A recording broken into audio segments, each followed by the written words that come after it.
में राजेश गुरनानी जी हैं। अभी Chhattisgarh chamber of commerce and industry के चुनाव होने वाले हैं। आप औषधि वाटिका दवा जो विक्रेता संघ है उसमें आप सेक्रेटरी हैं आप उसमें? जी, औषधि वाटिका मेडिकल कॉम्प्लेक्स डूमर तराई।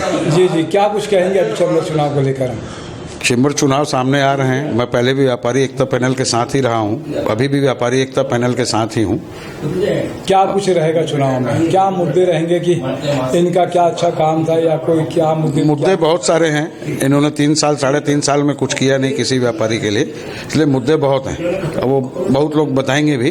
अब मैं जबरदस्ती ज़्यादा क्या बोलूं, लेकिन इस बार हम बिल्कुल खुल के और अपने व्यापारी एकता पैनल के साथ ही हैं और बाकायदा व्यापारी एकता पैनल की तरफ से ही चुनाव लड़ूंगा। क्या हो सकता है कि व्यापारी एकता पैनल की क्यों हार गई थी पिछला चुनाव, और अब नए चुनाव में क्या गलतियां जो ठीक करेंगे या कैसे करेंगे? अब कुछ गलतियां रहती है। जी, अब उसको नहीं दोहराना है। अब तो सब चीजें, हर गलती सुधार के अब बहुत आगे बढ़ गए हैं। इस बार हराएंगे उनको। अच्छा, इस संकल्प के साथ में बिल्कुल 100% हराएंगे उनको। जी, इस बार जय व्यापार पैनल का सुपड़ा साफ होगा। बहुत अच्छी बात है। आपने समय दिया इसके लिए धन्यवाद। मैं तपेश जैन।